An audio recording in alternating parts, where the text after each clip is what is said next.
नम्बी नारायणन एक ऐसे साइंटिस्ट जो काफ़ी लोकप्रिय रहे, विवादों में भी रहे।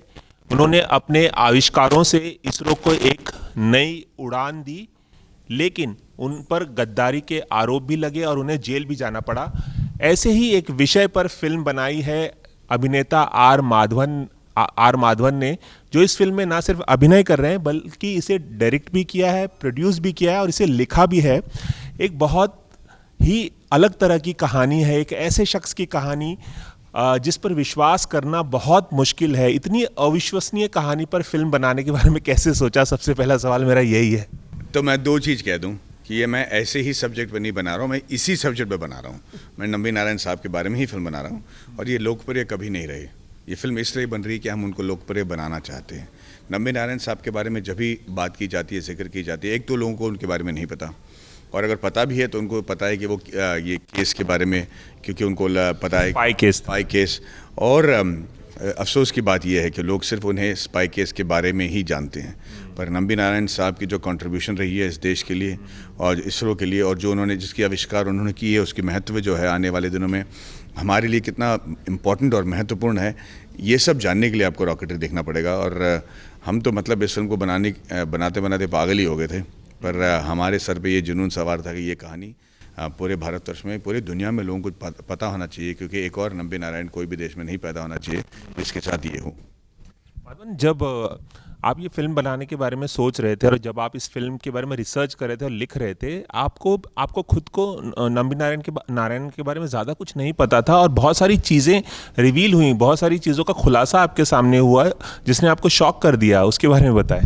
हाँ, मैं तो उनका नाम तक सुना नहीं था और किसी ने कहा कि एक इसरो साइंटिस्ट हैं जो दिखने में अच्छे हैं, उनकी अफेयर हो गई एक मालदीवन औरत के साथ, और जिसकी वजह से उन्होंने इंडियन सीक्रेट्स पाकिस्तान को बेच दिया और उनको जेल में डाल दिया गया, उन्हें टॉर्चर किया गया और ऑलमोस्ट लगभग मार दिए गए। फिर वो बाहर निकले और अपने आप को निर्दोष साबित किया। तो मुझे लगा कि एक अच्छी कहानी है यार, जेम्स बॉन्ड की, छोटी जेम्स बॉन्ड की कहानी है। पर जब मैं उनसे मिला, उनका तेजस तेवर और उनकी फितरत को देखकर मैं समझ गया कि हम बहुत बड़ी भूल कर रहे हैं। इनके बारे में सिर्फ ये केस ही नहीं हो सकता है, ये कुछ और ही, मतलब इनके तेवर और इनकी जो ऑरा है, जो इनकी शक्ति थी, उसको देखकर मुझे लगा कि ज़रूर कोई बात होगी, पर कोई समझ नहीं पा रहा था कि वो बात क्या है। बात करते करते 6-7 महीने के बाद अचानक एक दिन उन्होंने अपनी अचीवमेंट्स के बारे में बात करना शुरू किया, जिसे सुनकर मैं बिल्कुल बौखला गया।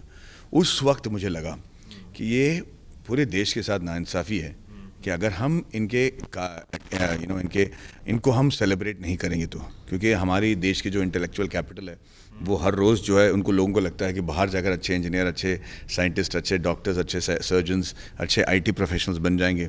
पर हमें लोगों को ये यकीन दिलाना होगा कि इंडिया में भी रहकर इन जैसे लोगों की वजह से, अब देखिए विक्रम साराभाई, सतीश धवन, UR राव, ये लोग सब बड़े बड़े यूनिवर्सिटीज़ में पढ़ के आए हैं, कॉर्नेल, प्रिंसटन और MIT, और ये लोग फिर इंडिया में वापस आकर हम आज इसरो बना चुके हैं, जो कि एक सबसे काबिल स्पेस रिसर्च और स्पेस ट्रैवल कंपनी है, इंडिया की ऑर्गेनाइजेशन है। तो आई वॉज वेरी श्योर कि ये कहानी बताना बहुत ज़रूरी है। आपने नम्बी नारायणन से भी काफ़ी मुलाकातें की और आप इस बात को भी लेकर काफ़ी कीन थे कि मुझे सिर्फ अच्छे पहलुओं के बारे में नहीं बताना है, उन्हें ग्लोरीफाई नहीं करना है, बल्कि उनकी जो खामियां हैं उनके बारे में भी जानना है और उसे भी पर्दे पर दिखाना है। इसके बारे में भी, इसे भी लेकर आपने एक लंबी बातचीत उनसे की। जी, क्योंकि उन पर ये इल्ज़ाम था कि उनका अफेयर हो गया था किसी औरत के साथ, या तो मैं जानना चाह रहा था कि क्या ये सच है कि वाकई में आपका अफेयर हुआ था, या फिर आपके ऐसे अवगुणों के बारे में बताइए, आपकी खामियों के बारे में बताइए, ताकि वो भी मैं इस कहानी में बता सकूं, ताकि लोगों को यकीन आ जाए और लोगों को पता चले कि इन सब खामियों के बावजूद आपने कितना कुछ अचीव किया और क्या किया। और फिर उन्होंने जो मुझे बताया उसको सुनकर मैं दंग रह गया। It was unbelievable and so his achievements were even more lofty because of that. मैं जानना चाहूँगा कि आपने इस फिल्म को लिखा भी है, 1.5 साल तक आप इस फिल्म को लिख रहे थे, फिर आप डायरेक्टर भी बन गए हैं, प्रोड्यूस तो कर ही रहे हैं। डायरेक्टर बनना मतलब एक इत्तेफाक था या कभी आपने सोचा था, आपका करियर इतना लंबा है, 2 दशक से भी पुराना आपका करियर है, कभी आपने सोचा था कि एक दिन मैं फिल्म डायरेक्टर बनूंगा? कैसे हुआ ये, मतलब, या अचानक से आप बन गए डायरेक्टर? मैं कभी डायरेक्टर नहीं बनना चाहा, क्योंकि मुझे नहीं पता था कि मेरे में ये, मैं तो एक्टर भी नहीं बनना चाह रहा था। ये तो बन गया ऐसे भी। मैंने कोई तो मैं जानना चाहूँगा वो कि एक्टर नहीं बनना चाहते तो क्या करना चाहते थे एग्जैक्टली आप? मैं उस वक्त बॉम्बे में प्रोफेसर था। मैं अपनी खुद की ये ट्रेनिंग लोगों को दे रहा था, पब्लिक स्पीकिंग और कम्युनिकेशन स्किल पर। राह चलते किसी इंसान को मतलब कान पकड़ कर स्टार बना दिया गया एक्चुअली, क्योंकि ऐसे ही हुआ। और एक्टर बन गया हूँ तो वही मुझे लगा बहुत बड़ी बात है। तो आपको बिल्कुल स्ट्रगल नहीं करना पड़ा जैसे बाकी लोग करते हैं? मेरे लाइफ में कोई स्ट्रगल नहीं था। मैं तो अम्यूज था कि यार क्या बात है, मुझे बोला अच्छा मणिरत्नम साहब ने बुला लिया, क्या बात है, कर लेते हैं। अच्छा राजकुमार हिरानी साहब ने बुलाया, चलो ये भी कर लेते हैं। अच्छा आमिर खान के साथ काम करना है, ये भी कर लेते हैं। ऐसे ही था। पर डायरेक्टर बनूंगा ये कभी नहीं सोचा था, ना ही चाह रहा था। लिखा मैंने इसलिए क्योंकि मुझे ये सब्जेक्ट पे जानकारी थी। नंबी नारायण के साथ मैंने 1.5 साल गुजार चुका था। प्रोड्यूसर्स लिखा कि मुझे कोई प्रोड्यूसर कोई भी मेरे फिल्म के लिए नहीं मिलता इतनी आसानी से, चाहे वो तनु वेड्समनु हो या विक्रम वेदा हो या साला खड़ूस हो। तो ये तो मुझे पता ही था, क्योंकि जब मैं बना दूंगा तब जाके लोग कहेंगे अरे हाँ हमारे पास क्यों आए नहीं। तो मैंने कहा ये झंझट भी दूर कर लेता हूँ, मैं ही खुद ही प्रोड्यूस कर लेता हूँ। विजय मूलन और वर्गीस मूलन यानी कि मूलन फिल्म्स और 27th एंटरटेनमेंट के साथ मिलकर मैंने ये फिल्म को प्रोड्यूस किया है। और मैं एक्टिंग करना चाह रहा था, क्योंकि मैं ये रोल छोड़ना नहीं चाह रहा था। पर डायरेक्शन ही करने वाला था। और डायरेक्टर था इसका? जी। अब पिक्चर के 20-25 दिन पहले हम लेट हो गए कास्टिंग वास्टिंग में, तो हमारा फिल्म थोड़ा डिले हो गया, तो वो डायरेक्टर नहीं कर पाए।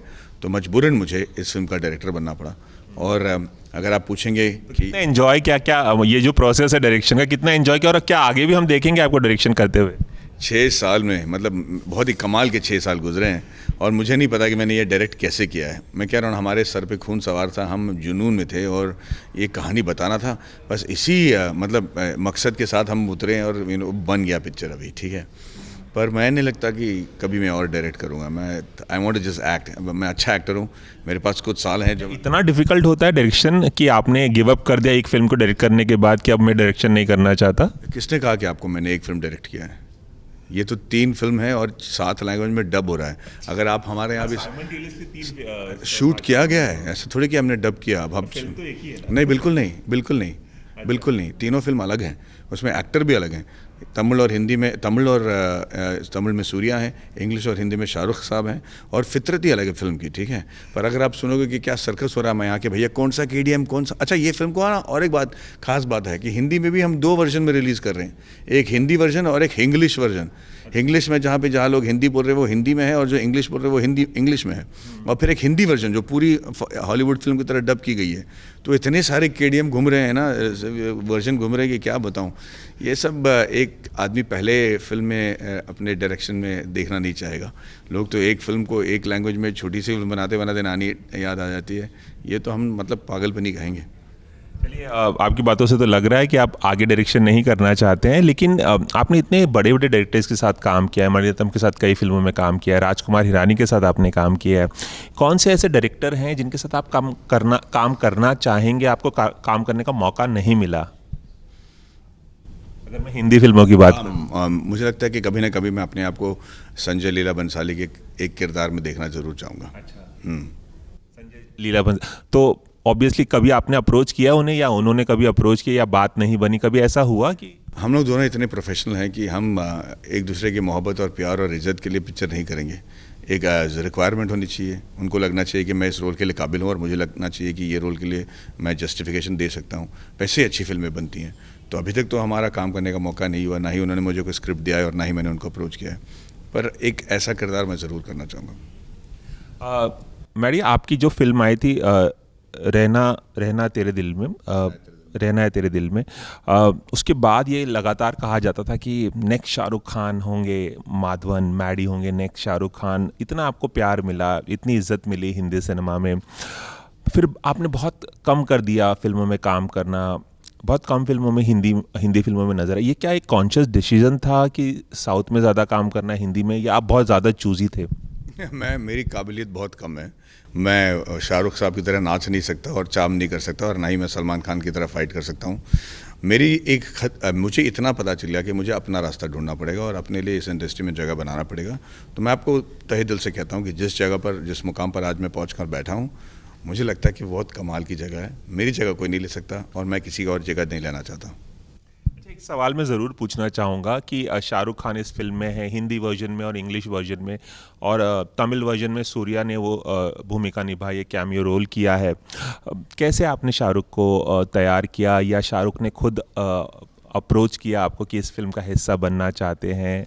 बहुत एक्साइटमेंट है शाहरुख को इस फिल्म में देखने के लिए।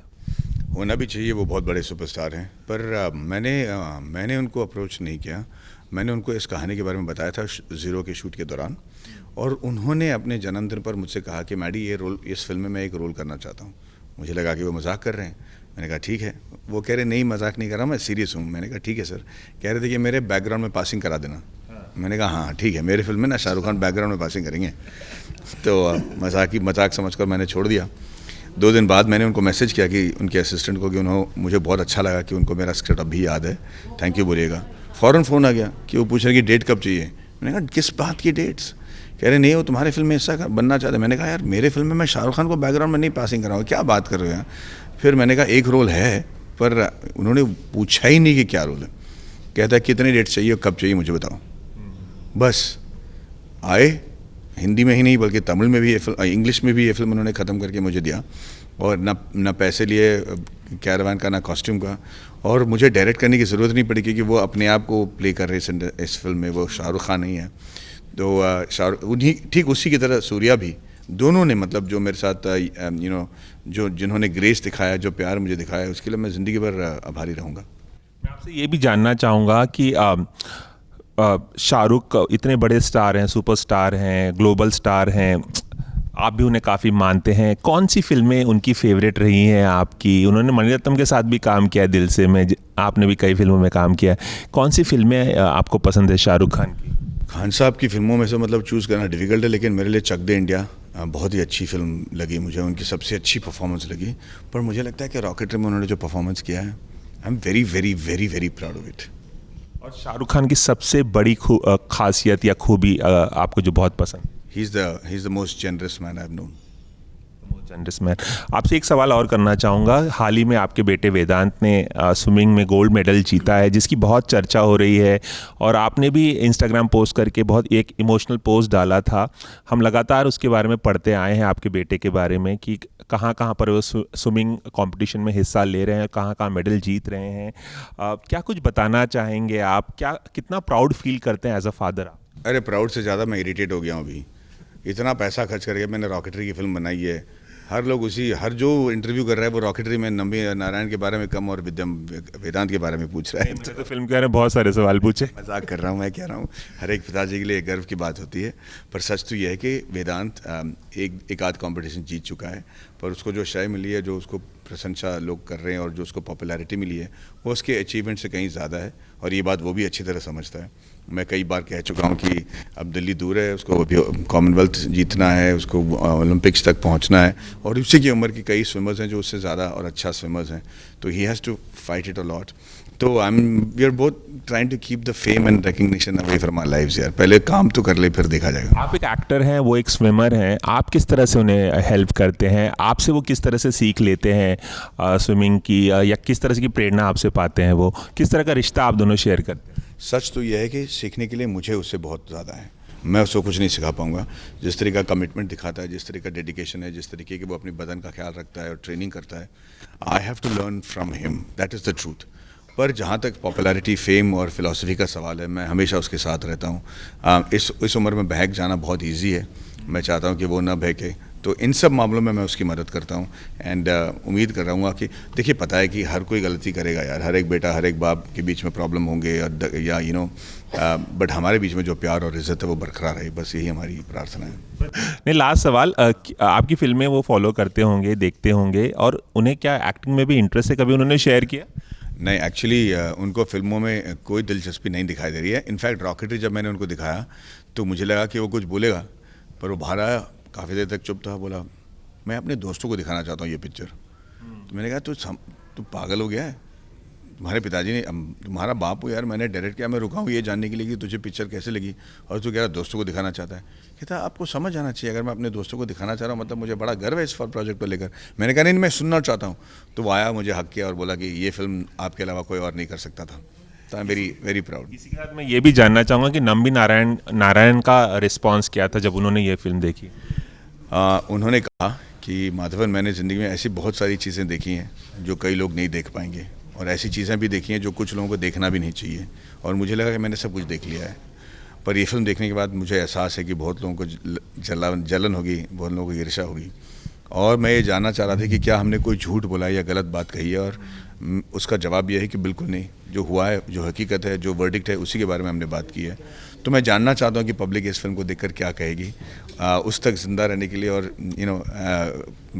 जीवित रहने के लिए जो आपने मुझ में इरादा पैदा कर दिया है, उसके लिए बहुत बहुत धन्यवाद। चलिए माधवन, एबीपी न्यूज़ से खास बातचीत करने के लिए आपका बहुत बहुत शुक्रिया, और रॉकेटरी फिल्म के लिए बहुत बहुत शुभकामनाएं। नमस्कार, thank you so much, thank you. Cameraman Vijay Desai के साथ रवि जैन, एबीपी न्यूज़, मुंबई।